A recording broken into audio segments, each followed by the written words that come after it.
Hugbees, fellow armchair Imagineers. Tiki here. And Blue Dragon 5.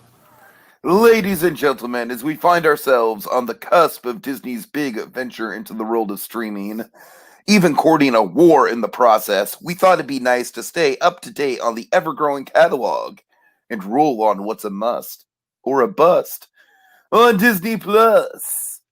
And tonight, oh my god, we're talking about the latest from the Jim Henson Company. Give it up for Earth to Ned! Lights! Lights! God. Dragon, is this whole episode just going to be you quoting Paul Rugg? I wouldn't bet against it, but we'll see. Alright, so this episode is both kind of like, at least in terms of the character and the vocal performance from Paul Rugg, very much, would you say, a spiritual successor to Freakazoid? In many respects, yeah. I mean, obviously... In cadence? In cadence, absolutely. Cadence, it's kind of like one of the asides with Freakazoid, just giving a talk show, pretty much. You know, like maybe inside, like the freak, not the Freak-a-lair, but like the Freakin' Mind thing, where you go inside Freakazoid's mind, just kind of sitting around, just kind of chatting it up. Right, and right. Put a little bit of a talk show set in there. It's kind of like that. So, Dragon, I have a thesis statement that's very simple. All right, it's going to be a mic drop thesis statement, and I think you might have a feeling. I have a feeling that you might be on the same page. All right. All right. This is what Muppets Now should have been like. That's my thesis. This is so refreshing in the wake of Muppets Now. I mean, look, Muppets Now had a couple decent things in it here and there. It had some episodes that had some good laughs, you know. Again, it was halfway there. Definitely some standalone sketches that had their greatness to them, you know, especially the Fozzie Bear Seth Rogen sketch, I will say, was probably the MVP of the entire thing for me. But man, this is just this really lives up to the potential of the Jim Henson Company, man. I mean, not only is the puppetry just amazing as ever. I mean, the Jim Henson Company just continues to push the boundaries. I mean, that Ned puppet, man, just it's so huge, and yet it's basically like the shaman of song of puppets. Dragon is what I can equate it to.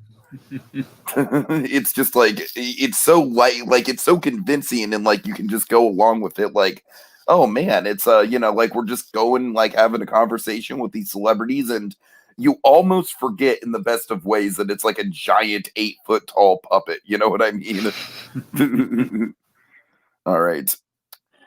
So we don't have to worry about Earth to Ned being like Muppets Now. Claude, Earth to Ned, it's the weird thing is it's got much more of a rigid formula than Muppets Now, whereas Muppets Now arguably had a rigid formula, but it was kind of loosey-goosey of like, oh, we'll just play these 4 sketches 2 weeks in a row, and then we'll switch it. Like, it switched things up, but not enough, and the inconsistency kind of bothered me. Dragon, this is like very much comfort food in the fact that it's like, all right, we have the opening monologue, we have the first guest, we have the the segment with Cornelius, and then we have the second guest, and then occasionally we'll have a mission report, and that's it. I mean, it's I do like kind of the rigid structure to it. It very much makes for good binge watching. That it does. That it does. All right, so what are your thoughts on it? My thoughts, pretty simpatico to what you said there, is that this is what Muppets Now, at its best, could have been. Like, of course, Muppets Now, like the Seth Rogen. And I truly think that the next time the Muppets come back, they really need to just do a straight up talk show. I mean, I know they already did that with Muppets Tonight, but I feel like there's a lot of potential with that, and I still have to check out the Elmo talk show. But I from everything I've seen about the Elmo talk show, I like I like where they're going with it. I continue to hear good things. Uh-huh. Anyway, but that's what I'm saying. Like, again, the Muppets Now at its best with the Seth Rogen segment. This is pretty much a continuation of that in many respects. This is exactly what Muppets Now could have been at its best. It's a perfect little pick-me-up talk show. That's kind of like the best way I can describe it. It's a perfect little pick-me-up. Mm-hmm. I mean, I was kind of surprised going, because I thought, could it be? I don't know. Until I saw like a brief trailer once I heard like, hey, check out Earth to Ned when we did the memoirs. I had no idea Earth to Ned was even a thing. It's like, wait, what? Oh, a Henson Company production, well, you know. So watch a quick little trailer. Like, okay, I'm sold. Oh my god, it's going. All the episodes are going to be there. This is getting better by the second. Of course, you watch like that's got to be. Oh my god, it's him. It's Paul Rugg. So immediately, it won major points with me, and my mood was elevated. And then, of course, the show began. And that was like getting even better. Again, just kept getting better and better, and so much fun. It's such a little treat. This show, man. It was such a treat. Again, it's like prop culture, man. This is like a 10-episode treat. Disney Plus gives you now and again. Of course, as you know, and as I know, as I think as a couple people know, very much probably the inception of this from Puppet Up in many respects. Brian Henson, he's in charge of this very much so. Yeah. With Brian Henson and Paul Rugg, they knew each other from their improv-based kind of puppet group. And basically, it's kind of like that meets the Alf Talk Show. In a way, yeah. In a way, yeah. It's also very much a little bit of Space Ghost Coast to Coast. I mean, yeah, yes, you're right. I think you're right about there's definitely a lot of Space Ghost Coast to Coast. I'm just saying, like, in kind of like the underground kind of radio sort of thing, like Alf had. It feels like literally underground, and it's like, you know, aliens, but there's a co-host anyway. It very much reminds me of the best. It reminds me of the best potential, just with the Henson name, to talk about that for a quick second. It feels so much like the Creature Shop reality show the Jim Henson Company did, where they basically, I don't know if you remember this at all, they had a bunch of prospective I remember it. I never saw it. It was really nice. I think you would have liked it, Tiki. It was really nice. Oh, I'm sure I would have. I like the most group, things the Henson Company puts out. I'm saying it was like literally like a team of puppet builders, and they kind of had literally what you do on the regular. Right. Anyway, that's my point. It felt a little bit like all the potential that was in that show, and just we kind of continued that. We melded a lot of great kind of Henson-y things that we kind of had spinning for a while, and we kind of put it all together. And I actually found this out. Paul Rugg had been kind of working with the Henson Company ever since the end of Freakazoid in terms of pitching him stuff, which eventually led to the Puppet Up thing, and so on and so forth. This is the culmination of all good things. Just to get some bragging rights in there, folks. I was there for the inaugural season of Puppet Up at Not Scary Farm. Was not there for Paul Rugg. Paul Rugg was not there, but I did see Puppet Up twice. In fact, Rick, and I saw 2 performances that night. Yeah. So, anyways, so the point being, this show was a major win. I'm very excited to talk about it. So let's dare I say this might be one of the best things on Disney Plus this year. I mean, it's definitely. I mean, not much competition with the talk show, no question. All right. All right. God, there was another. You know what? There was another Disney Plus show with. I'm gonna have to look it up. It was with a celebrity that sounded really intriguing. I'll look it up. It wasn't Kristen Bell's thing. She has no. It's obviously not Goldblum. It was, you know. Claude, I have not seen Elmo's show, but I definitely think that Earth to Ned would be more up your alley, because Earth to Ned is much more. You know, I don't want to say adult leaning, but it's a lot more thought provoking. You know, I'm sure Elmo's show is very cute and has a lot of fun stuff going for it. But Earth to Ned, man, it's basically all the high concept fun stuff with Elmo, the Elmo's talk show has, but with Jeff Goldblum quality stimulating conversations. I gotta tell you though, this is just so refreshing and wonderful just to see again the Henson name carrying the weight that it once did again. I swear to you, I'm not trying to put down Muppets now. What I'm just going for is that this feels like, you know, we get like a dinosaurs again. You know, it feels like we had dinosaurs. We got like the Dark Crystal show they put out a year ago. Like that sort of stuff. It's like, you know, the bringing Henson back in a big way, and they had a setback with Happy Time Murders. This is a big win. This is really good. Reagan, can you stall for like 2 more seconds while I go and look up that series? I'm sorry. Sure. So Claude says Raven Simone. Yeah, Raven Simone for sure. Raven Simone's very delightful, Dragon. And Claude, Dragon, why don't you set up the freakazoid of it all with us? Okay. So folks, you might be wondering, why are these 2 grown men so obsessed with Paul Rugg? I'll tell you why. We are huge fans of the show Freakazoid. Actually, one of our not the very first thing we did together, but the second and most extensive thing we've probably done together was we just kind of had a casual conversation about Freakazoid that just ended taking a road in which we literally just recapped the entire series. Just literally just like in a 4-hour conversation beat by beat through the entire series. literally just through the entire. It's only 2 seasons, mind you, but still, again, like every episode, and because again, we just again, I loved it. Again, for me, it was we Batman, definitely at the Freakazoid were very my least we shows. definitely at the very least talked about every individual segment. Yes. Yeah, we we had a grand old time talking about it. So again, we're huge Freakazoid nuts, and of course, whenever we get the opportunity to talk Freakazoid, we do relish in. Of course, Paul Rugg being kind of the big connecting point there, and just having him kind of return in a glorious manner. He had been in other things after Freakazoid, of course. Like he's been doing a lot of voice work. You know, he's not doing as much writing as he had before. He's doing more improvising with the puppet up in this. So Yeah, right. So yeah. Dragon. So I know what show I was thinking of. It's actually the second National Geographic show on Disney Plus that I'm interested in after Goldblum. It's The Magic of Disney's Animal Kingdom. Oh, which is going to be kind of like a serial, well, not a serialized, but an episodic. That's the word I'm looking for. attaboy. An episodic look at the day-to-day operations of the animal care at Animal Kingdom.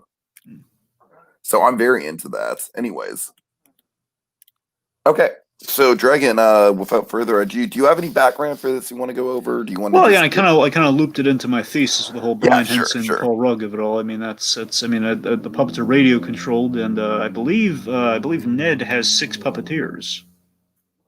Oh yeah. Oh god. The puppeteering on Ned is just insane. And again, all animatronic and radio controlled stuff looks amazing.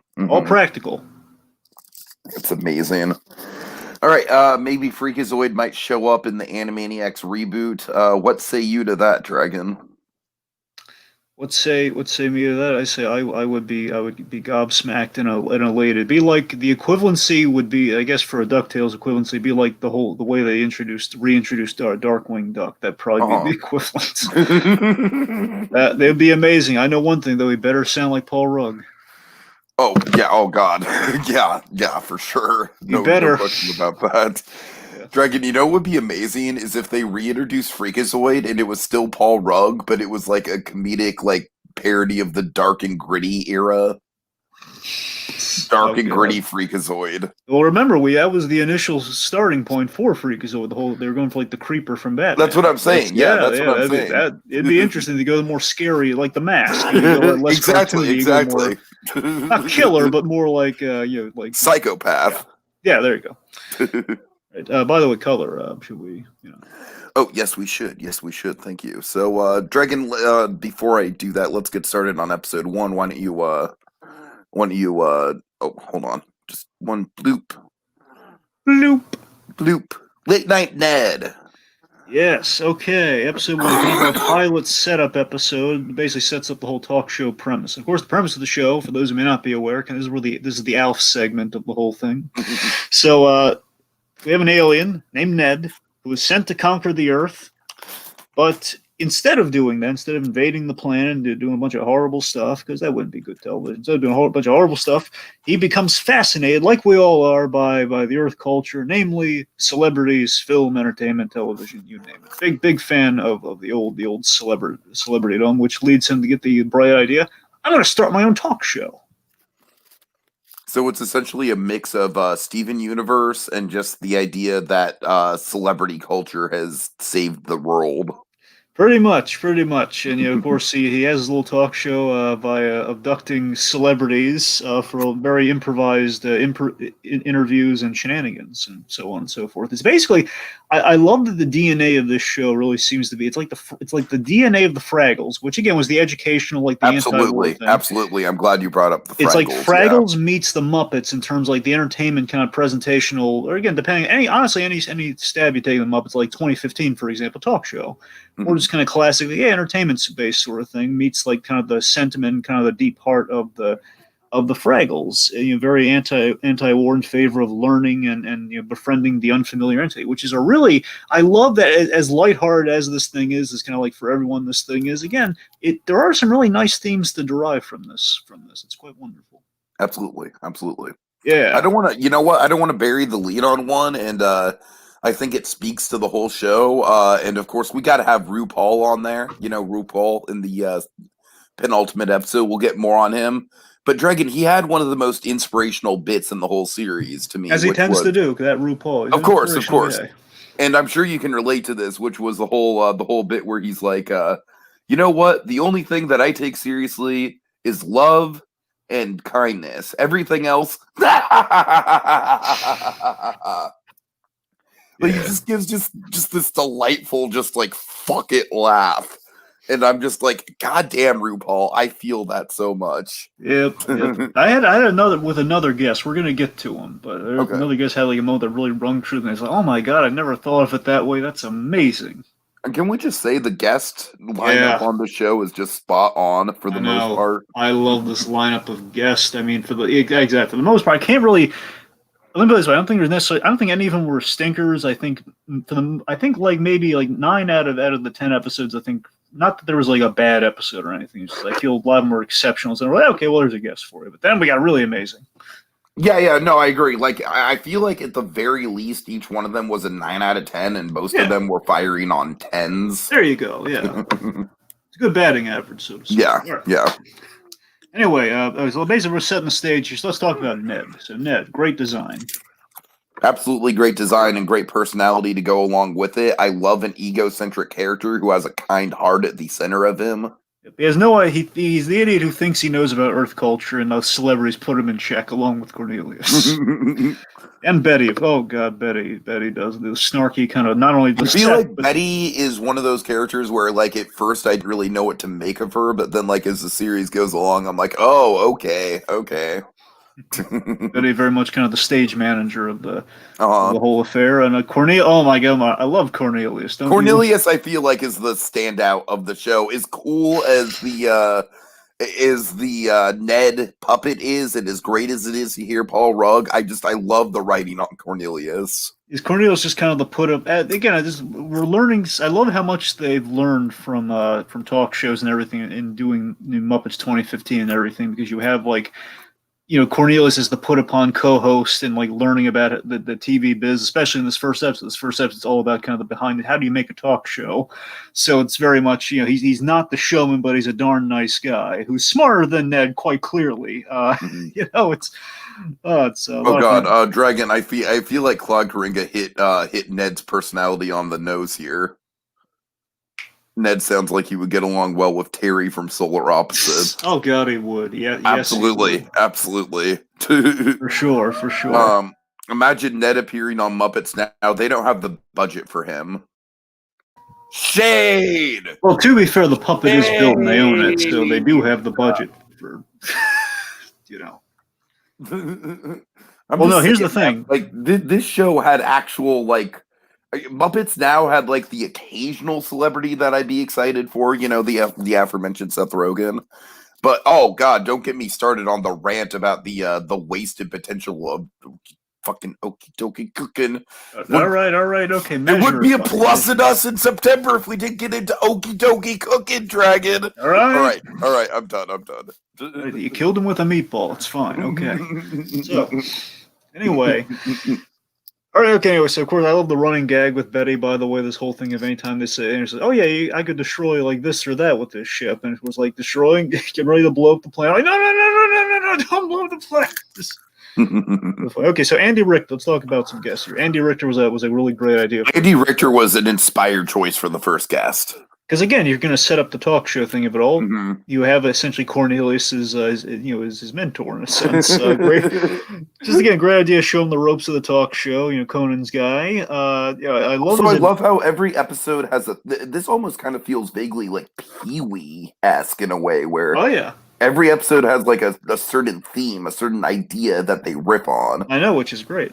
And I like how a lot of the celebrities chosen, it's not necessarily like their first field of expertise, like Raven and the paintings and everything we'll get into. So there are a lot of surprises here. Right. Anyways, I love that Richter, he gave some really good advice here. I never really heard it put like this to Cornelius about the whole chatty Cathy kind of effect on a talk show where, this co-host should be chatting up the guest more than the host, but when does the co-host chime in? It's like, swing of the pitches you can't hit. Good advice. Also, I love they reference Elf, by the way, because I always love thinking of Andy Richter in his Oh my role in Elf. God. Because every time I watch Elf, it's like, oh yeah, Andy Richter has a really nice role in that. Right. And I love we voiced that. It was awesome. This episode or this series in general does have a lot of meta stuff in it. For example, I love that. Hey, look, it's something on Disney Plus with Taye Diggs that actually acknowledges that he was in Rent. Yep. Anyways, Of course, all the right. sarcasm lesson's also really funny too. Sure. Field report. Field report. Oh God, Dragon. These field reports kind of blend together for me, so you're gonna have to kind of fill me in on. Well, this them. one wasn't quite extensive. This one was. I think they get better as they go along too. This is basically kind of talks to some late night writers, and it's remember, don't tell me you're an alien. Oh yeah, yeah. It's just like they're all just like, wait, I thought it's kind of like just kind of awkward workplace humor, really. Sure, but I love like the fact like don't Cornelius, listen, don't tell me you're an alien. I'm not an alien. I'm an alien. It's just fun. Anyway, so he gets the whole good brains tip, which of course leads to this gag where if you pan to a side of the set, it's like, oh god, the writers are there, but they're brains in jars with like little name tags on them. Okay, the other guest, Gillian Jacobs. Yeah, I'm not really that familiar with her, but she was very entertaining. Yes, she was, and again, she's kind of like the first, like kind of actual guest. Nothing against Andy Richter. I'm just saying Andy Richter in the sense of again more talk show themed. Then we have someone who would be on a talk show. Mm-hmm. Right.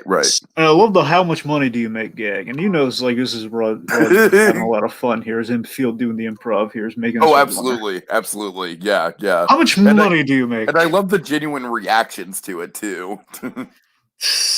Yep, and of course, he's offended. Can you hit him like that sort of stuff? These are terrible questions. They do like some fun games and stuff. Kind of some James Courtney shenanigans, like they're reading a script, doing the impressions game, which is oh god, guys, it's really.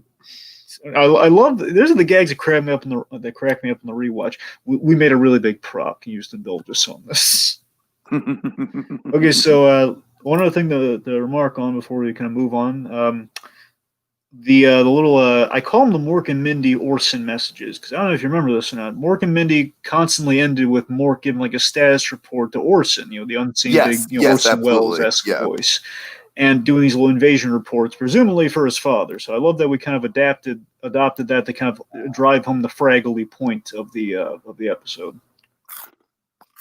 Yeah, that was nice. I was a little let down by the fact that we didn't see the father throughout the series. Well, I can tell you this to you. They do have hopes to make a season 2. I don't think they've officially gotten the green light, but it sounds like we're setting up like the father for season 2 in this bit, and of course, especially later on. So Right. I just feel like it was something that was like maybe like built up through like maybe I was like expecting to see him. I mean, me too. I'm with you. I was expecting to see him too, but we got kind of like a different episode 10. Yes, it was fun. No, don't get me wrong. It was fun. I'm just saying, a part of me is like, I wonder if we're gonna.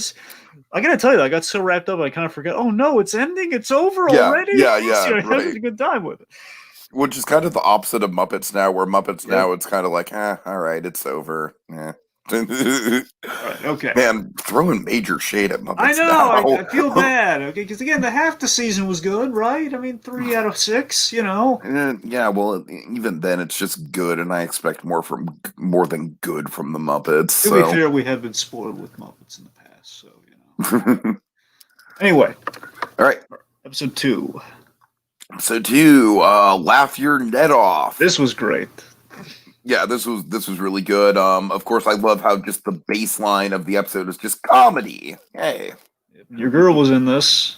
Of course, Kristen Shaw. Yeah, not only that, I wish she was abducted from like a dentist appointment or something. Oh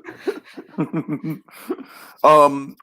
And Dragon, if Mickey Fan were here, I feel like he'd give his patent down to clown approval to probably every guest on this show. I would. Yeah, he really is patented because I've never really heard that phrase until he showed up. And I feel like it's such a good description of Muppets guests. It is. But yes, Kristen Shaw, absolutely, to quote Mickey Fan, down to clown. Big. I love how she's a big fan of the show. Like she's already. That's what I'm saying. This is like it feels like of a TV show. Second episode after the pilot. Okay, we're just in the groove of things. The show's been around for a while. People have seen it. Mm-hmm. She's a big fan. I think one of the best guests. It's not my favorite guest. She's up there though. There's a lot of great guests. She's wonderful. I love the whole.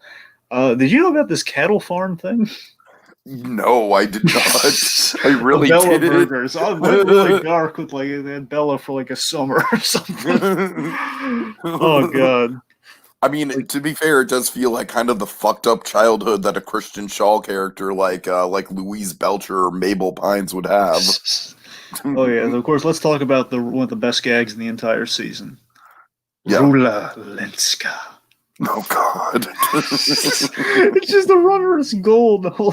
He wants Rula Lenska to come on his show. Like tell Rula Lenska Ned wants you on his show, and if she asks why, says Ned is the guy who has the show. And then I get like all whispery and everything. Like call her, I will call her, but maybe not immediately, or like tomorrow or something. I don't have her number. We'll get it for you. That's really funny. Yeah. And then let's see. So Cornelius has the stand-up comedy thing. Now remind me, Dragon, this is kind of like the whole rise and I fall thought bit, this right? this was my favorite of all the little field. I think it was too. I think it was too. It was so really well done. Because initially I was a little shaky. I don't know, but then once they did like the rise and fall, oh my god, this is brilliant. You know what was great about it is that I feel like it got me so invested in it that I almost forgot that it was just taking place over Cornelius's weekend. I know it's great too. It's a little, like, how's that? You had a weekend, didn't you? So by the way, there's a Cora alumni in this episode in that segment. Oh, is there? Maria Bamford, who's a funny comedian, by the way. Maria Bamford, she plays Pema, Tenzin's wife in.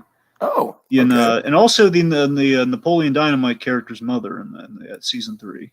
Not the most flashy role, but nice. I'm just saying, like she was like fun role there, saying, you remind me, you'd be Dave Chappelle. Just Dragon season 2, we need Dave Chappelle. They've built up. Yeah, I know they built up a lot. They need to deliver on that shit. They really, I know that's the thing. I'm hoping. Here's the thing: what they've teased for season 2 is that they deliberately didn't do any Muppets this season. Because they want to break the reality. They want you to buy into the reality first. And they said, they'd be open to maybe doing 1 or 2 Muppets, maybe like a Muppet themed episode or something if they were doing season 2. So I was like, some people speculate Gonzo or something, which would be amazing. Oh, Gonzo would and would be an excellent payoff to the whole alien thing from exactly. Space. Yeah. Anyway. Point is, this whole end of joke thing. Like, just basically, I love how he's doing end of joke, and we're parroting other comedians like Foxworthy. You're at the end of the joke. When you're at the end of the joke, and Seinfeld and Sam Kinison, that whole thing. Oh god, it's just so. I'm sorry. That aside's just so freaking priceless. It's wonderful. All right, so then we have Paul Scheer. Yeah. And first of all, Dragon, I love Paul Scheer. Yeah. I love him to death. He's good. I'm not a fan of the mustache. Neither was I. I didn't want to say it. I'm not used to him with facial hair, man. And I don't know. At first, I didn't even notice it, but then when I noticed it, I was like, oh man. I hope that's not like a choice. I hope that's he's doing it for a movie or something. I don't want to dwell on it though. Yeah. Well, we do. We are rather easily distracted by mustaches. We got to admit that. We are. See, I try not to mention it, but again, Paul Scheer is such an iconic floating head. Yeah. That and you never see him with facial hair for the most part. You never do.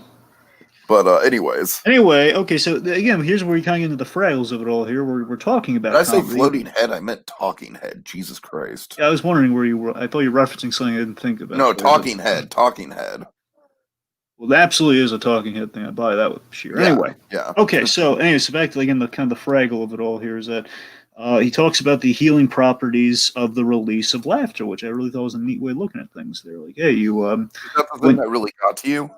No, that's not it. We're not there yet. That's like we're gonna get deeper into it before we get to that. But yeah, that was I did genuinely really like that. And then I feel like once we got into the roaster toaster, which was just the roast, and of course, and remember I don't know if you laughed at this or not, but that's a mean little toaster, not a brave little toaster. That's a mean little toaster. So Roaster Toaster 6000, a lot of daddy issues comedy, which is really hurtful. Right. And I love how Paul Scheer, like, I feel like he is genuinely uncomfortable, and Yeah. the episode is kind of like in a really funny, like Sacha Baron Cohen type way, like capturing his reaction to it. See, that's the genius of it, Tiki. From one Paul to another, it's that from Paul Rugg has brought this character to life so well that you buy the instant chemistry these people have. Because I'm assuming they're coming onto the set again with the whole improv of it all. They've been primed and ready for like certain shots, like the beaming and everything. But for the most part, I assume they're going into it blind, like they probably haven't seen Ned or at least seen him in action until they're performing the scene with him. So in that time, it's the whole Henson effect ever since Kermit the Frog kind of coming into practice here. You buy that these creatures are living things, and I'm sure he felt something from this Ned. And of course, how wonderfully Rugg played him as such a nice guy you'd want to hang out with. Absolutely. Yeah. And of course, we'd be remiss if we didn't mention the Betty subplot with her starting the podcast. Yes, the Betty Clodcast. Oh, by the way, we should probably talk about the Clods briefly. Oh yeah, the Claude. You start us off. I mean, they're pretty much like the Dragon, I'm terribly sorry. It's on the tip of my tongue. The worker people from Fraggle. Yeah, I think they're doozers or something. Doozers. I could be wrong. I know it's one. No, it's doozers. It's definitely doozers. Yeah, the one's a little hard hats. I think they're kind of like the doozers meets like Salacious B. Crumb. Yeah, it's a little like that. Yeah. But I mean, sort of like these wild, like little armless. They have like these little tentacle legs that look really cool, and I love how. Here's the thing, like it's like almost like the little kid brain in me just kind of came out during this. It was like, oh no, he says like don't get your fingers too close. And of course, I should have realized they're not real dangerous. Not going to bite any of their. I didn't bite any of the guest fingers. That would have freaked me out as a kid. Oh God, right. But I'm just saying, I love that there was always that little intimidating thing, like, oh God, don't mess with the Claws, man, because they're parasitic ridden, but they're so cute though. Oh, Dragon, speaking about that fear, you know what I watched the first episode of, and I was like, how did Dragon ever stomach this? Okay.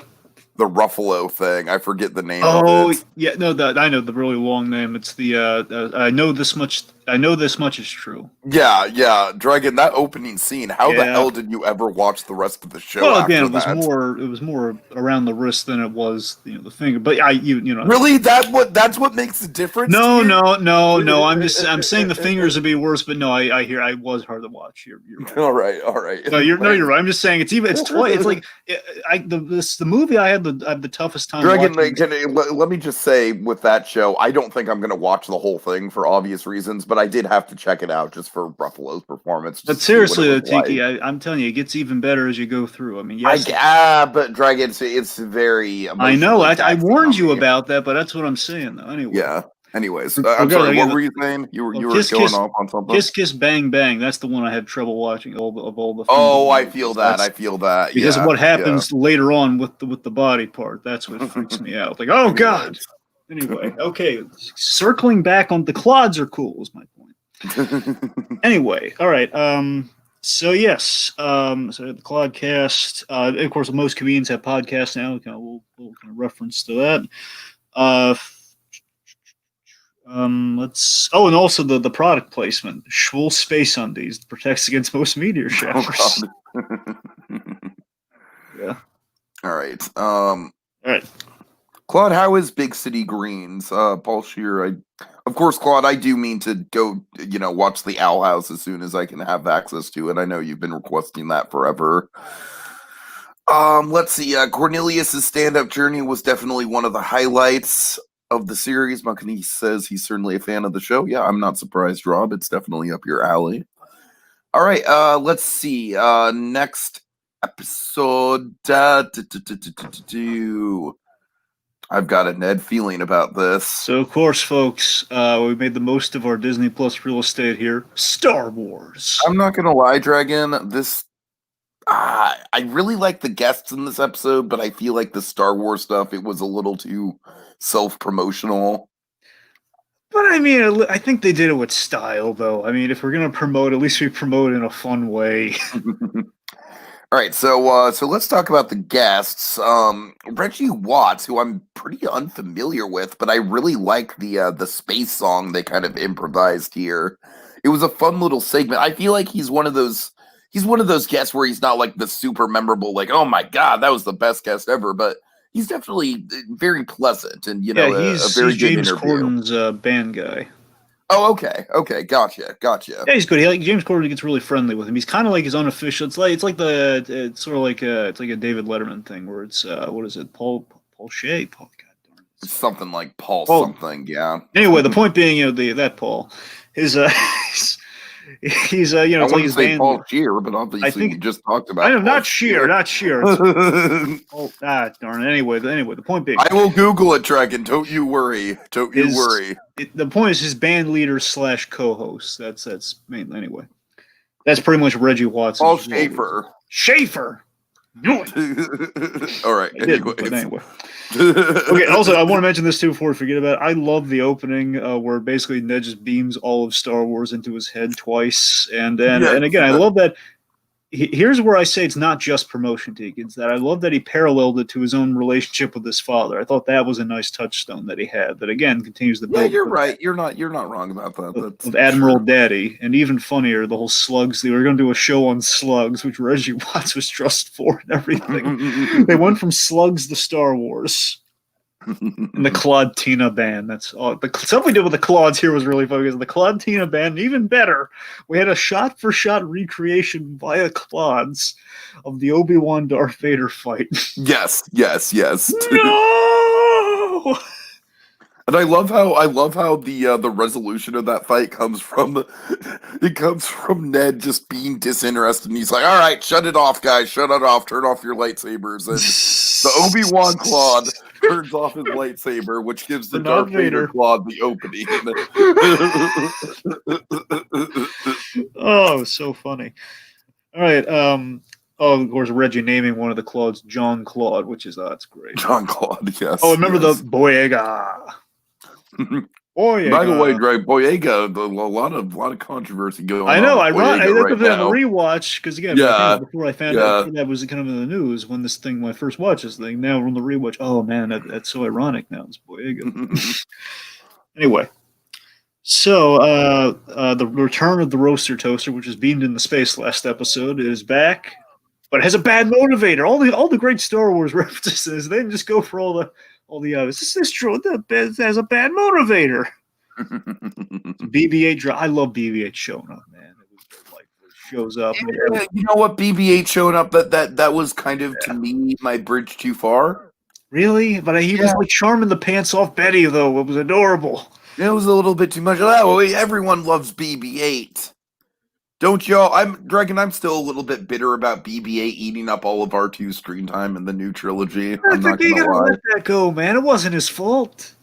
Well, to be fair, I'm more bitter about the droid that I can't care to remember the name of in the Rise of Skywalker, where it's just like, let's introduce another droid instead of giving R2 any relevant screen time whatsoever.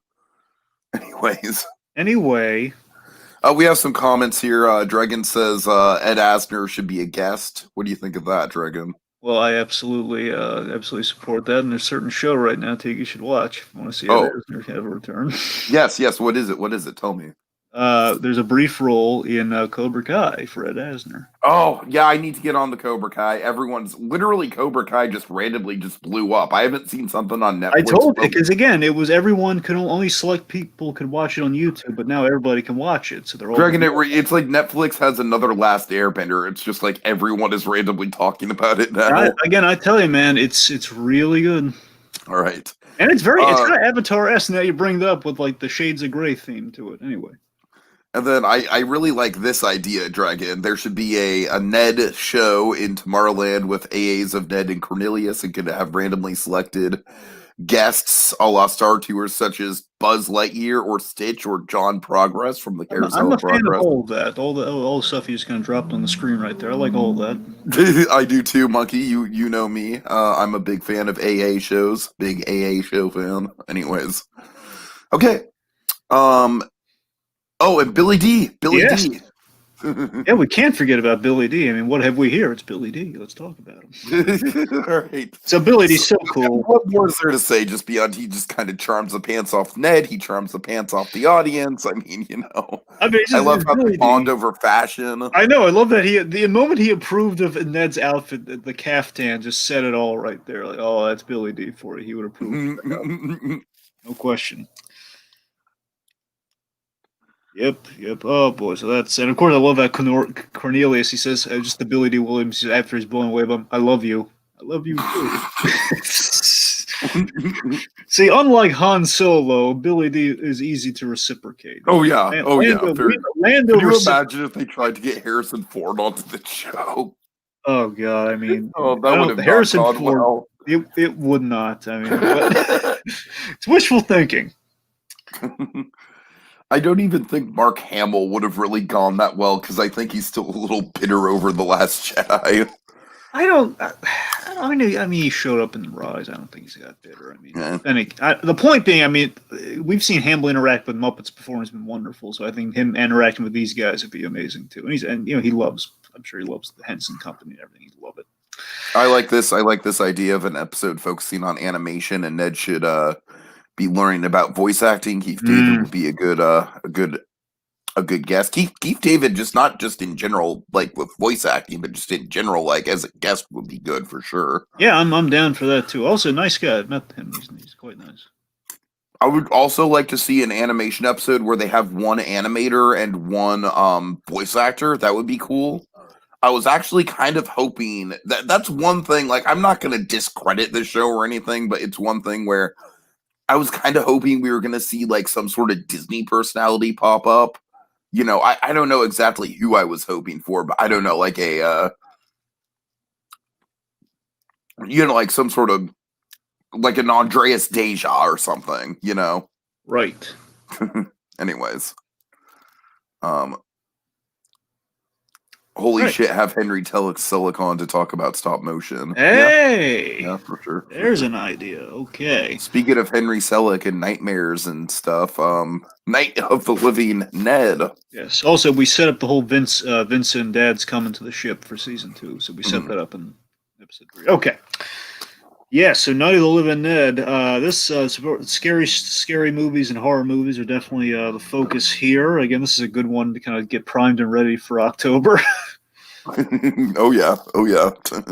Yeah, but I like that the fascination here is like why people would subject themselves to scary things. We do this via the clods who can't sleep and they become were-clods, which is not as terrifying as you think, just rather smelly. So I'm not gonna lie, Dragon. Okay, well I guess we'll build to the main guy. Let's talk about. I'm sorry, who comes out first? Is it Roth or Eli or Lil Ray Howery? It's Eli Roth. Okay.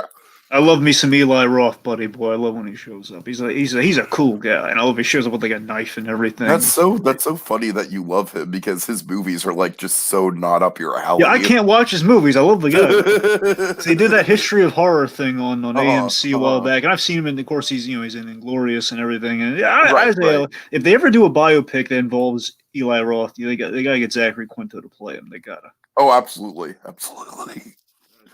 All right. But Eli Roth, first of all, I got to admit, like, I shouldn't be shocked considering he directed A House with a Clock on his walls, but I'm kind of shocked that he's on a Disney Plus thing given his track record. I forgot about the House and the Walls thing, but I was like, oh my god, he's.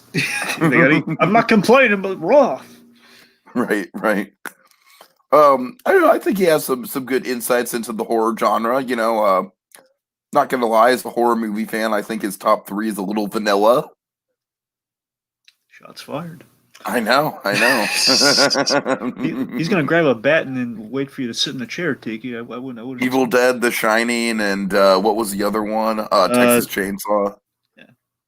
Little vanilla. Don't be so snobby about it. Let the man like what he likes, all right? He made like a Cabin in the Woods. Didn't he do like a Cabin in the Woods or a Hostel or something? I mean, he's getting like or 8. Like did something. Cabin in the Woods is one of my favorite horror movies, Dragon. So Yeah. Wait, did he do Cabin in the Woods or is that something? Yes, he did. He did okay. Cabin in the Woods. Yes. Just want to make sure. That's what I'm saying. It's inspired by Evil Dead, so cut him a break anyway. So I actually like Cabin in the Woods better than I like Evil Dead, and I know there you go. That's not going to please anybody. me saying that, but just I don't know. Cabin in the Woods to me, I could go off and on. Anyway, okay, so I'm sorry, he didn't do Cabin in the Woods. He did Cabin Fever. There you go. That's what I meant to say. I knew I got Cabin in the Woods wrong. I meant Cabin Fever. Yeah. It was like, there's too many cabins. Anyway. There's too many cabins. Okay, the big takeaway, Tiki needs to watch Ash vs. Evil Dead. Anyway, I know. No, seriously, Eli, I love the Pinocchio story he had, and that was a really good idea. Like, that he. That's a story I already knew, but that was I'm glad that they called it back, given the Disney of it all. Yeah, the whole Pleasure Island, donkey sequence was one of the first big scares, and of course I love like the screaming silliness. They're all just kind of screaming around for a little bit. It's pretty fun. Like the Roth has got like a good wit about him, like bad at sports, which means you lowers your social standing, which kind of led to filmmaking of dismembering body parts and such.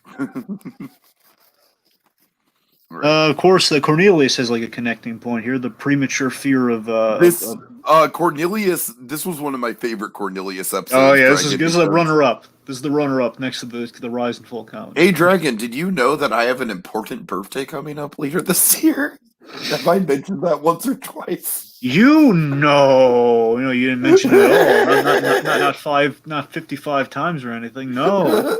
So obviously, with me turning 30, the whole question of like, am I doing anything meaningful with my life? Right? I can relate to this so much. Like, this was another one of the things that just really landed with me in a comedic but very meaningful way. Yep, and I love that we get it from Raw to Cornelius to of course the celebrity cemetery thing. Right. Cornelius and the Ghost. This Hollywood cemetery where you have Cecil B. DeMille, you got Judy Garland. I love the idea of this ghost cemetery caretaker who's like just a very pleasant, soft-spoken guy. Yep, I love. This is like a little puppetry. I love the walking shots, the walk and talk of Cornelius walking through the cemetery with the owner. I really love that. It just looked really cool. Mm-hmm. Makes him alive. You're right. See, back in the day, if you saw Alf walking around, it'd be like a guy it'd be a little person in a suit and just wouldn't look as good. It just never looked as good. This looks fantastic. And it was, of course, the trippy, the trippy, almost Sixth Sense-y sort of reveal where it was like, oh, the owner was a ghost the whole time. Ooh, and like all the flashbacks in black and white. He wasn't there. It was in my mom. No. Right. Let's talk about your guy here, your star. Rel. Are you really going to make me try and say his name after I obviously messed up his name the first time I tried to say it? Why don't you say his name, Dragon? Yeah, why don't you just say what everyone calls him? It's Rel. All right, Rel, fine. That's why I just went with Rel. I don't know why he's my guy. I'm not even that crazy of a fan of Get Out. I mean, I like it a lot. You kept talking to Mr. Oh, Get Out, you win the Oscar, all that. Okay, to be fair, the reason I just went to see a horror movie win the Oscar, I'm not a super fan of Get Out, Dragon. I like it a lot. I respect the hell out of it. But all right, fine. Point is, Get Out alumni. Rel, he's in the house. All right, so this guy's again a lot of fun, very down to clown. I don't know what else to say, really. I'm sorry, Dragon. A lot of these episodes kind of blend together from the binge of it all. I love Rugg. I love Rugg as Ned saying, like, when was the moment when you said, hey, I'm funny? Just, hey, I'm funny. It's a wonderful way of putting our chaplain in the hat question, It's, of course, it was the one that really terrified him, too. And I did like that conversation from like a horror movie fan perspective of like, yeah, it really was the thing that, sort of twisted the clown stereotype for good. It was like, maybe I feel like John Wayne Gacy was, of course, the archetype for something like that, but then it was the thing that really fictionalized it in a really meaningful way. Yeah. We had like the reenacting the scene from Get Out, the T.S. Mother Loving A of it all. And of course, I love Larry the Sith Lord. It's just priceless. Larry. God. And the Jessica thing, of course they're saying Jessica, oh my God, I know, yeah, absolutely. Where is David Tennant on speed dial when you need him? We're not going to bore the audience with our long-running Jessica Jones running gag, but yeah, Jessica. All right. Anyway, okay, so I guess that brings us to the 5th episode then. All right, episode 5. Ned's best Okay, friend. this is the most Freakazoid-esque episode of the whole lot. You think so? You think so? Why do you It think so is. specifically? It's you remember Foamy the Freakadog? Kind of, yeah, yeah, a little bit. Your sweetmeats, I'm gonna get your sweetmeats, and Oh yeah, right. Just Paul Rugg just fawning over cute animals. yes, and basically the animal that hated him and just kept biting the crap out of him with like the rabid, freak like sidekick freakadog thing. It was just Mhm. ridiculous. Anyways, I was just like this absurdist idea that he takes on a lemon as his pet. Daniel Daniel Taylor. Day Lemon. I loved it's just gold absurdity. It's like it's a lemony gold I was kind of absurdity. hoping that Daniel Day Lemon was going to be a running gag throughout the episodes, but you know what? That there's only so much you can do with the concept. That's what I'm saying. And of course I look. I think he's bored. It's just the lemon. That's what I'm saying. It's like him talking all cutesy pet stuff to remind me of Freakazoid. Just the lemon is just gold of having this almost a pet rock. It's what's more ridiculous than a pet rock? A pet lemon. He takes to a groomer, he gets a little bow on it. Gold. Right. It works. And so speaking of, we're burying the lead with the lemon stuff. Okay, let's see. So we have this awesome sneezing effect on Ned as he's allergic to reptiles, apparently. Awesome, so like literal goo and everything. It looks awesome. All right, so first guest. Jenny Slate. Yes, we got some great prank call comedy. Absolutely, absolutely.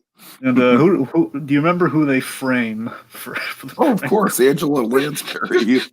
Oh God. Just they frame poor Angela Lansbury. Says, I pity the man who tasers Angela Lansbury. Oh God! And of course, like she's doing a little voiceover comedy on the call. It's always nice to see Jenny Slate, especially after the little rough hand she's been dealt with late. It's nice to see her doing stuff, Absolutely. Yeah. All right. So after the lemon shenanigans, we take the lemon to a groomer.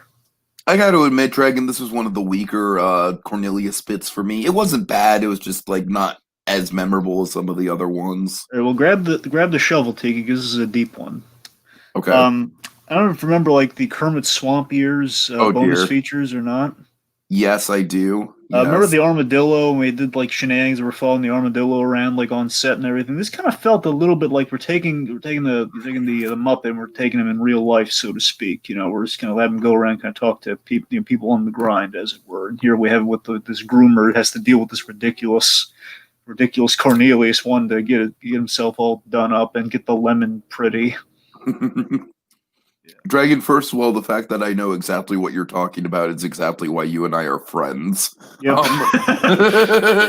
Second of all, yeah, I agree, but I don't know. It still wasn't the funniest for me. Like, it does feel like that. Yeah, sure, it is. I will say, like, to me, like, Traveling Matt is another segment that it kind of felt like, just kind of like or just in general, not necessarily this segment in particular, but the Cornelius segments in general kind of felt like Traveling Matt.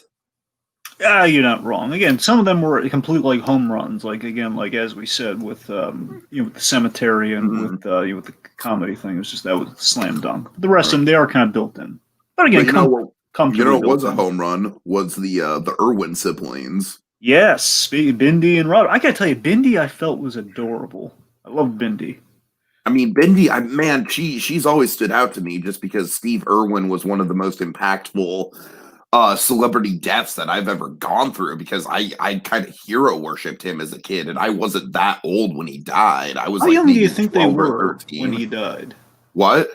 How young do you think they were when he Bindi, Bobby was only like 3, and Bindi, I think, was 8. I see, that's rough. And Dragon, have you seen? I don't want to put a downer on this, but have you seen Bindi's eulogy?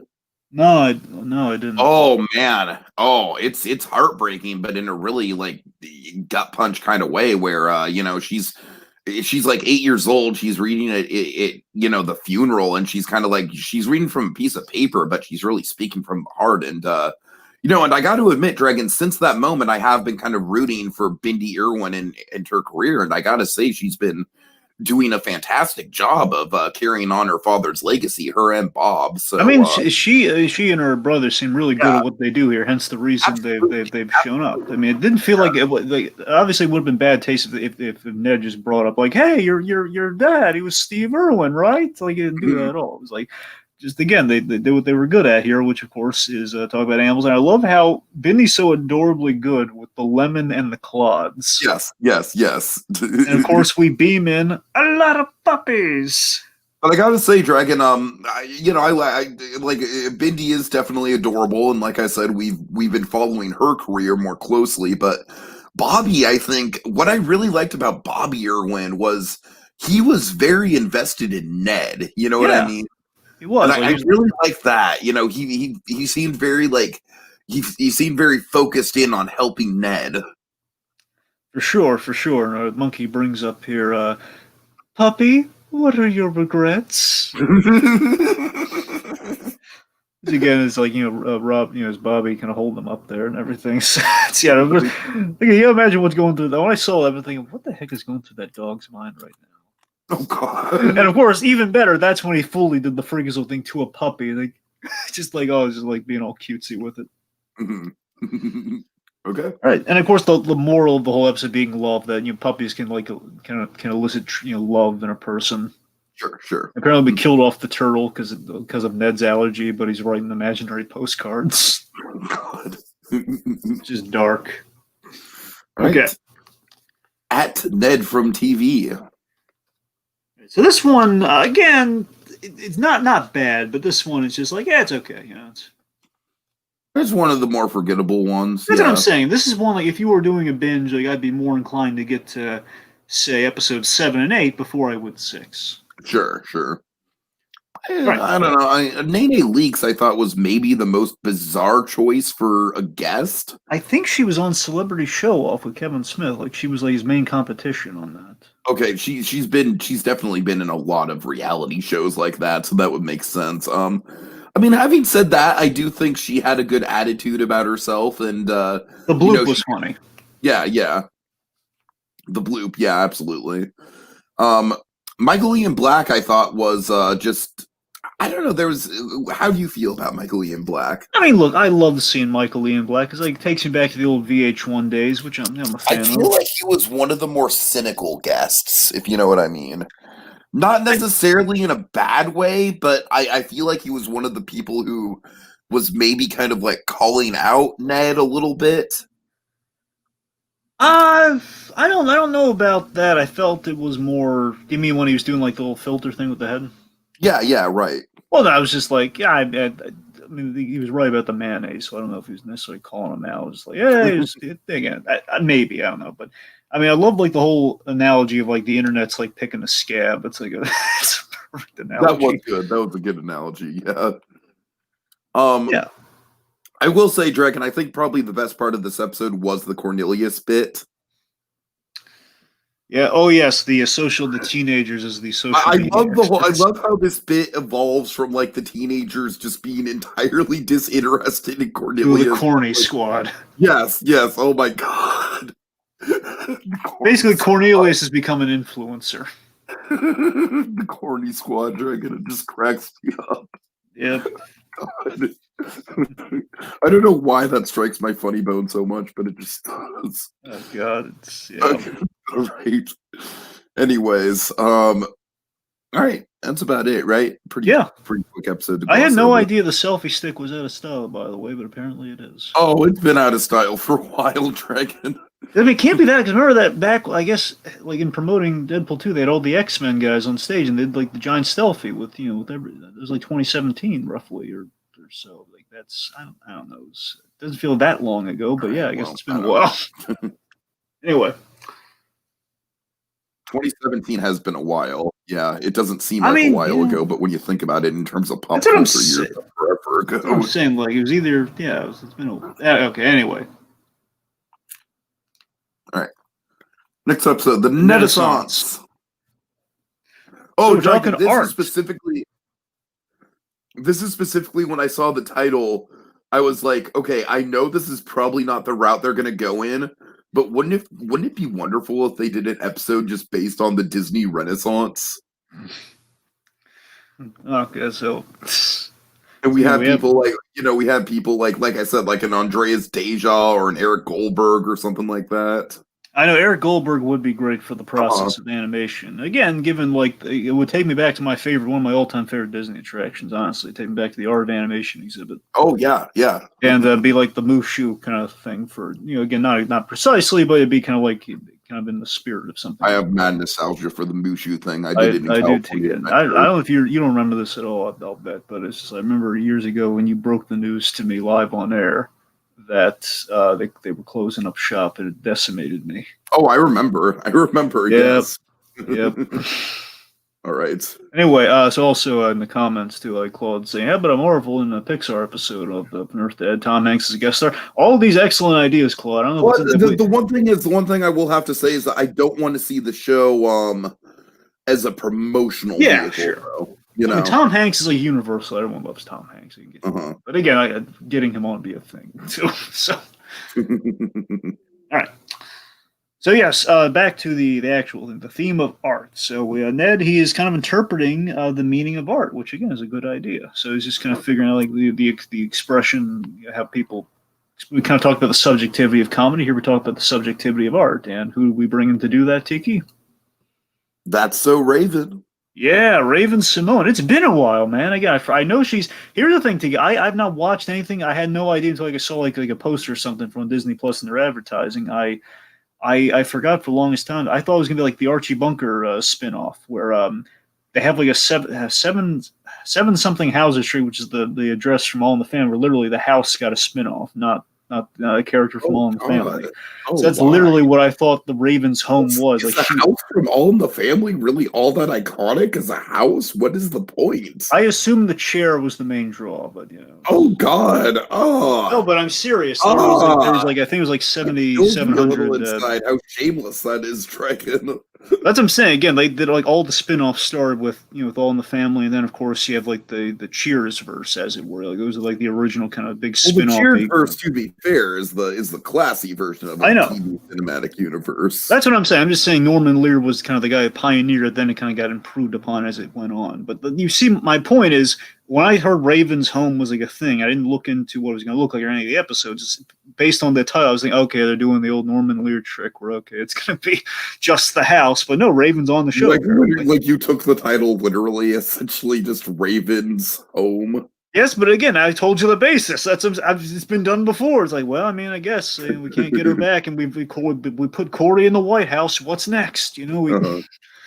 Anyway, so the point being, Raven's on that show, and she's directing on there apparently. So yeah, it's been a while, but Raven's back, man. Yeah, we gave her water too, fishbowl water. Mm. So she's having a really good time. I loved it. It was so refreshing seeing her just have such a good time And like I laughing. said, I like how it's like, we briefly mentioned that that's so Raven and the Raven's Home of it all. Yeah. But really, we focus on the art career. And I love the story. Oh, God. Dragon, I'm sorry, I'm turning this into the guessing game, but was this the moment for you? No, not yet. We're close, but not yet. All right. No. But this kind of got to me a little bit too, and I was like, you know what, maybe because as you know, Dragon, I haven't had the best experiences with college, but maybe someday, Anyways, Right, to the point being, her pursuing the certain art degrees and everything. Yeah, and yeah, the point yeah. being, like, just anyway.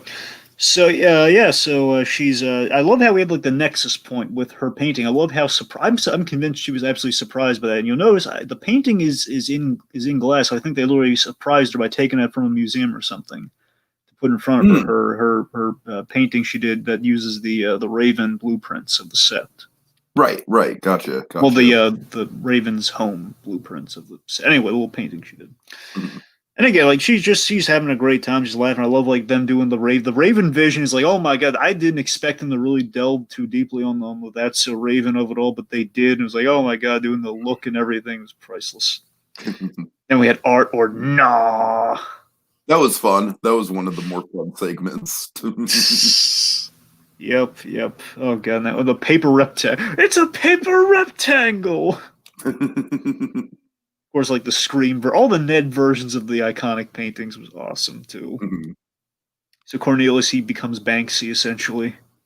And Monkey notes he's shocked that Disney Plus made a Banksy reference. You know what? At this point, I'm not that shocked. Yeah, what is so controversial about Banksy, anyways? The whole just like he's graffitiing, which we're not supposed to approve. Is there something more than that? It's the mysterious identity of it all, Dragon. Right, right. And he's got some pretty radical political messages too. Not radical per se, but just Was he behind the Andre the Giant thing, or is that something else? I think so. Huh. All right. Yeah, I think he was. I've always been tempted to watch the Banksy documentary. Oh, you should. Oh, by all means, if you have access to it, you should. It's a great documentary. No, we'll see. All right. So, yeah, okay. The great Thomas Lennon. I love Thomas Lennon. Yeah, this guy was wonderful. I had a chance to see him at my local bookstore, but he was sold out, unfortunately. He's just so delightful and fun. He pops up all over the place. He was in the '60s Batman. He played Chief O'Hara in the '60s Batman animated thing. He played Leo Getz on the Lethal Weapon TV show, and he was so perfect as Leo Getz. He's so fun, but also it was surprising. He's so darn intelligent. That's the thing I got. He knows his stuff, man. He's a genius. This guy. He corrected Betty. He paid for it, but he corrected Betty. You don't correct Betty, Dragon. You never correct Betty. Well, you corrected her over the American Gothic thing, which I had no idea about that American Gothic thing. I did. Oh, well, good for you. How's that migraine? So, sorry, rude. Dumb joke. No, I mean you got it right, and probably Betty shocked the crap out and gave you a perma migraine. Right.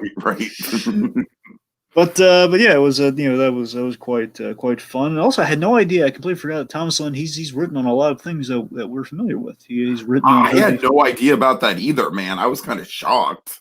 Yeah, I completely forgot he was the other writer on Night at the Museum, which again, Night at the Museum. Yeah.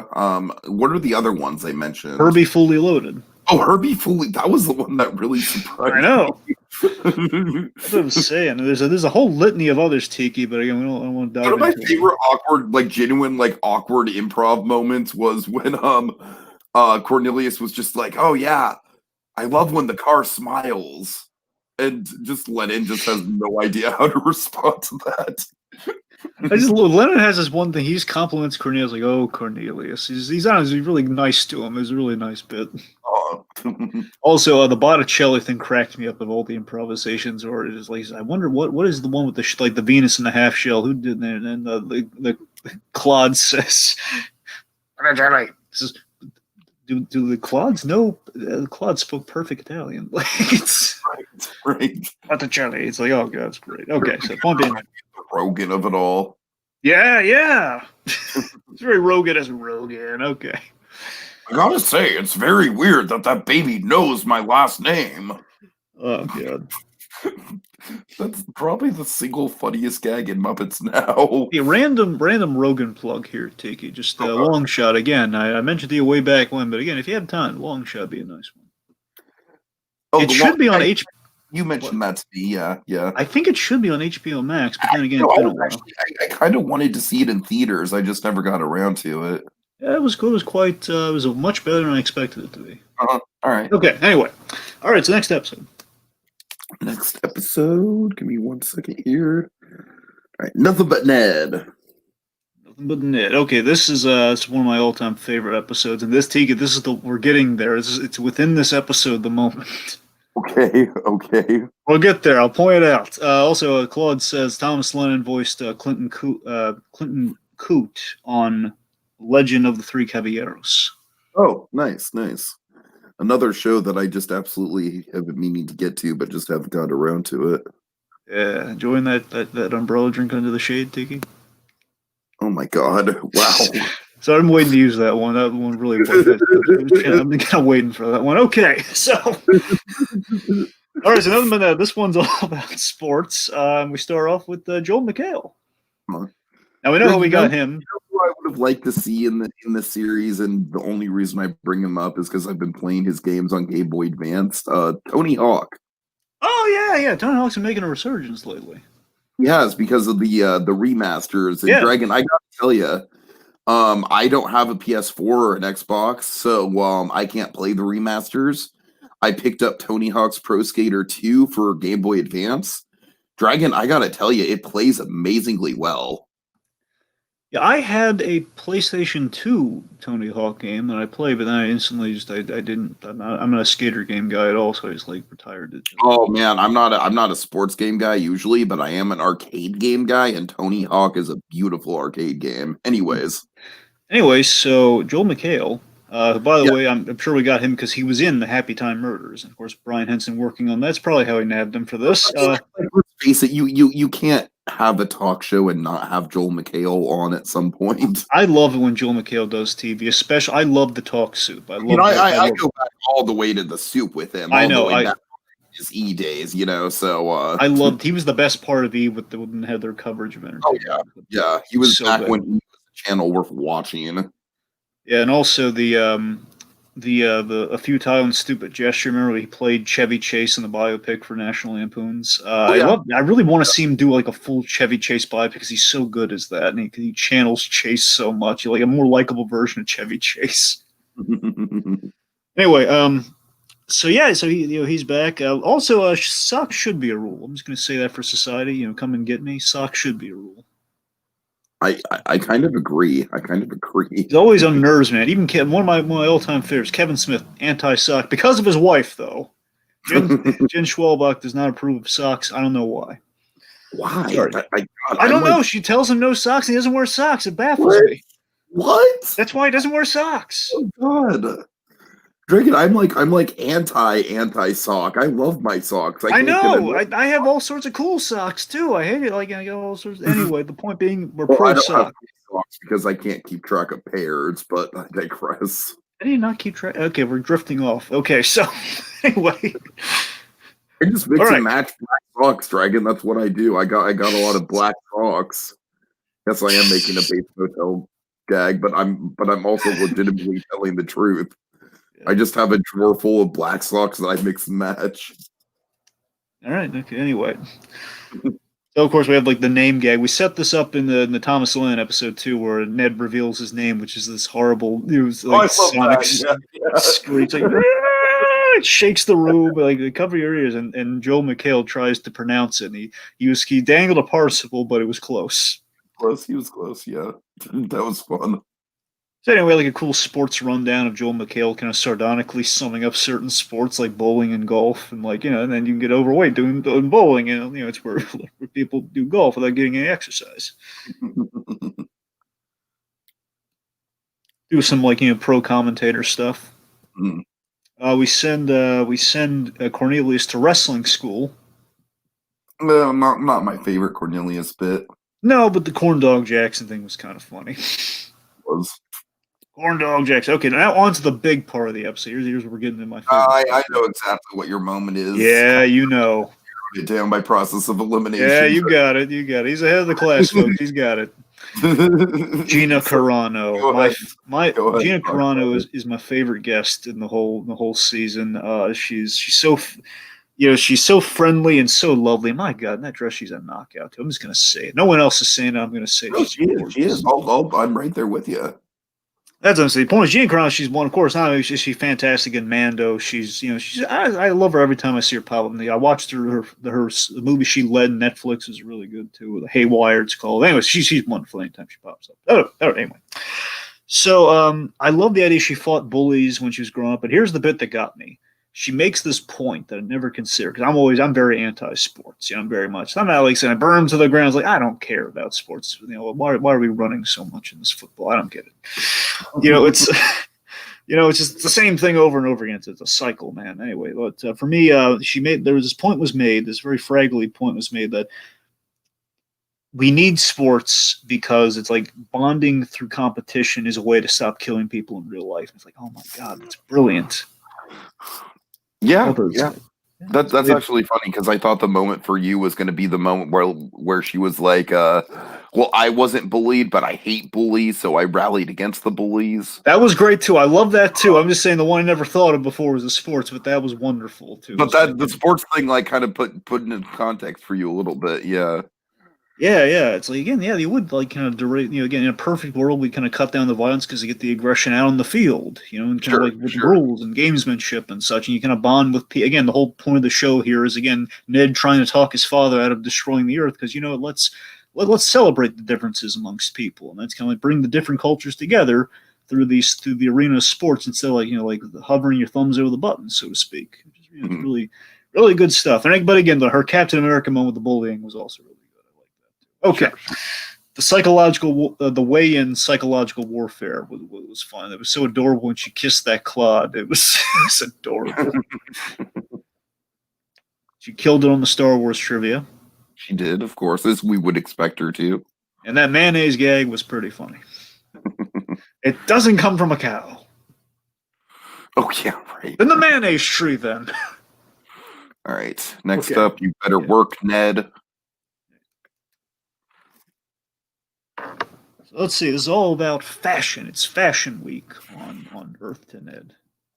Yeah, so RuPaul, I mean, God, how can you do a Muppets thing and not have RuPaul in it? I feel like it's kind of mandatory at this point. It is definitely. We know how they got him. He's like, okay, so for day one, I'm doing this. Day two, okay, going to the set next door. All right.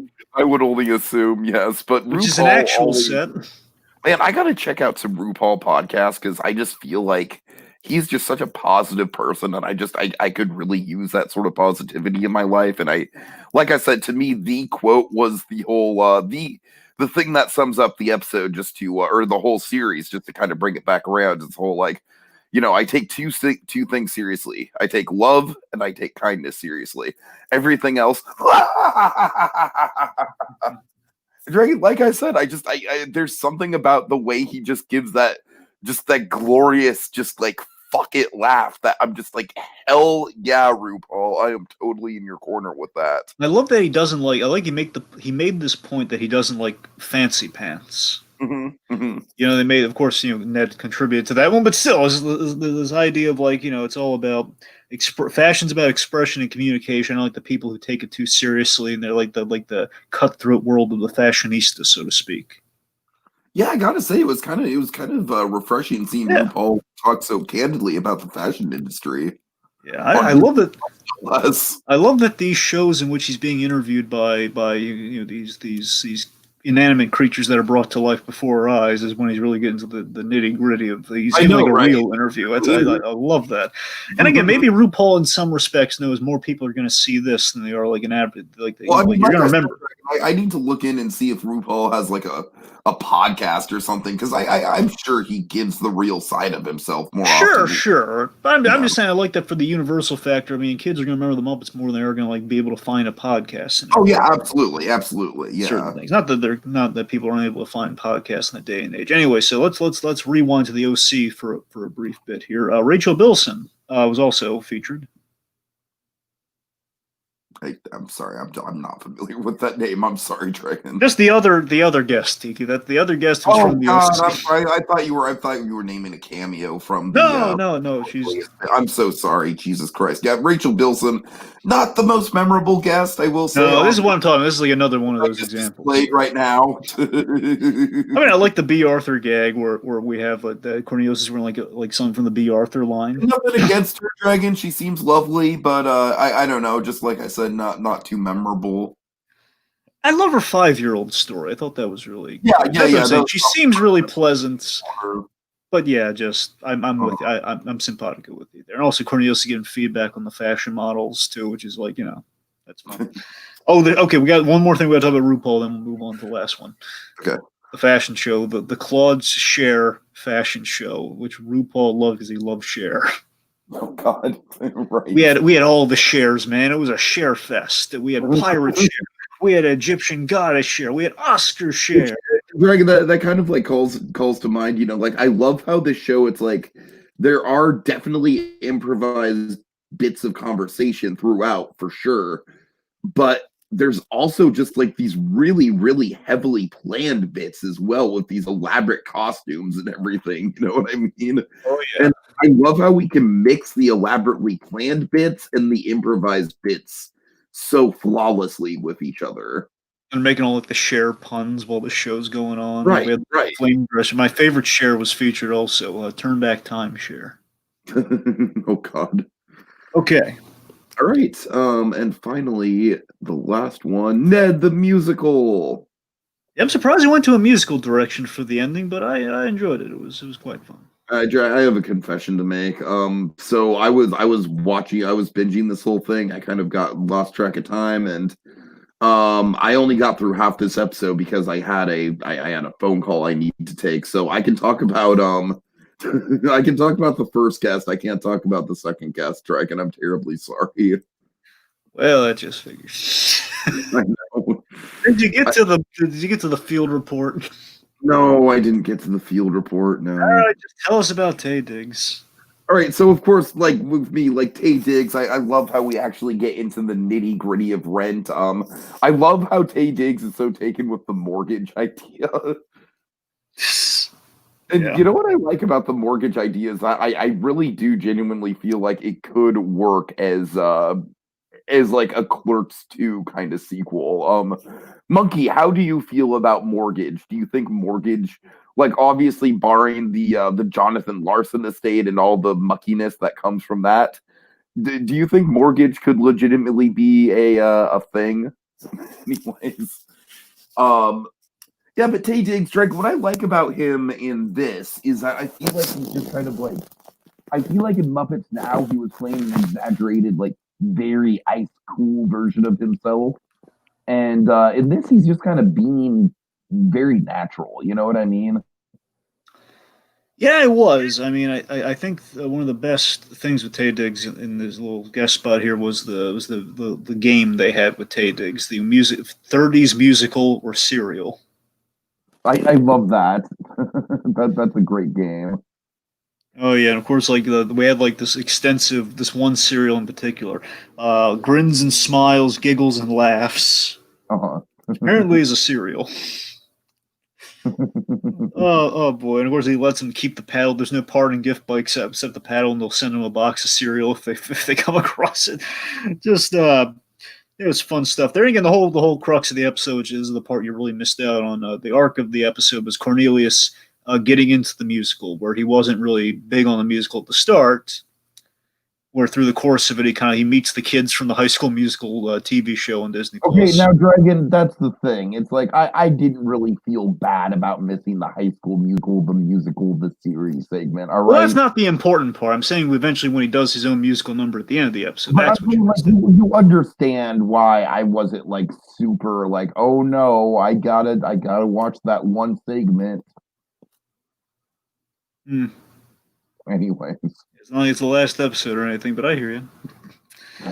Let's not get here. The actor that was Cornelius's field report with the kids from High School Musical. The second guest was I don't know how I don't know if there you I doubt you watched this show, but Rachel Bloom was the second guest. Rachel, I'm sorry, what? Who's she from? You might want to readjust yourself a little bit there, Tiki. What Yeah, show is she from? Crazy Ex-Girlfriend. I've heard of it. I've definitely seen her. I haven't No, watched Tiki, it I mean you kind of sound a little faint right now. You might want all to the way turn. through. Yeah. So yeah, Dragon, I don't know what to tell you. I'm sitting right here. all right. Anyway, so here's the thing. I knew Rachel Bloom from remember the Batman versus Teenage Mutant Ninja Turtles thing? Yeah. She was Batgirl in that. Okay. But here's the thing. She's really musical in the Crazy Ex-Girlfriend. She talks about the 12 tones of music, which is kind of interesting. And she does like an improvised song in the style of her. I've seen like a clip or two from the Crazy Ex-Girlfriend thing. Apparently, it's a really musical show, and in that they have like these really well-produced musical numbers. And she does one about. That's all I know about it. Yeah. And they did one of those on this show. She's like pranks on the set, talking about like all these. She hates. I wish you didn't ask me about that question. About like, were there any pranks on the set? And then she goes into a whole song about pranks on the set, which is quite fun. Uh-huh. And again, as I said, the whole thing culminates on Cornelius ending in song about "I'm ready for my song" and all that sort of stuff. And he kind of wins points, and it's quite nice. It's like, yeah, good for Cornelius. He found the musical bug bit him. What do you know? All right. All right, final thoughts. Final thoughts, Greg. I got to admit, this is not the easiest show to podcast about because it's just, it's very much just a series of of conversations. So I'm sorry if I wasn't the most insightful on this podcast. I feel like I was. I feel like you were carrying a lot of the weight. But final thoughts here, and I don't say that in a bad way. I'm just like I know I genuinely was like kind of struggling because I just binged all these, in an afternoon, and I just literally like one gag kind of bled into the other. But final. Oh, Rachel Bloom voices the main villain. There you go. Tour. Yeah, that was a really fun villain. Yeah. All right. So final thoughts. I just, what is there to say? It's just a very highly creative series. I love the world building. I love the characters. I love how rigid the formula is just from a comfort food TV sort of point of view. You can just put it on and every episode is going to be basically the same, but it's going to have different ideas, different guests. This is really I feel like it's a shame that Muppets Now wasn't of this same quality, or at the very least, I'm sorry, I have to harp on this one more time. I think it's a shame that the guest lineup in Muppets Now wasn't as good as this, because again, with the okie dokie cooking of it all, we just wasted that. You know how I feel about that. Where, like, seriously, Dragon, if they could afford the people that they afforded on this, they could afford to bring in some legit celebrity chefs into okie dokie cooking. All right, that's my final thoughts before I just go into it. It's a wonderful show. I really hope for a season 2. Yeah, final thoughts for me. I too hope for a season 2 because that sounds like it's a foregone conclusion. But then again, I don't know what Disney's looking at in the light of everything it's been having this year in terms of fundage for for continuation. So I'm fingers crossed. I think if this gets it, then Muppets Now has got to get it as well. But I mean, for picking one, I mean, this one showed a lot more potential. I don't know. Also, we should ditch the thing. Oh yeah, you're right. Okay. But yeah, so I love this so much. Again, they have that implied green light for season 2, which hopefully is the case. I hope it happens. I would keep the Henson stuff coming. So far, again, the word is we're getting the dinosaur show on Disney Plus, which again is yet another step in the right direction to kind of celebrate and kind of like we have the Henson stuff. Let's make the most of it. That Henson content on there. Never say no to Rugg, kids. That's the moral of this story, of this 10-episode story. Never say no to Rugg. Bring him in for more. Bring him back. Bring him back with a vengeance. Bring him back for a laugh. Open your heart for it. Allow the release to set in. So it's going to be a good time. Okay. Alrighty. Big thanks to Claude Coringa and Monkey for joining us in the comments. Thank you guys. You guys are awesome. All right. That'll do it for us this week as we holster our remotes till the next installment calls for the draw. Mano y mano. Just plus. It does. Daniel Day Lemon. Bloop.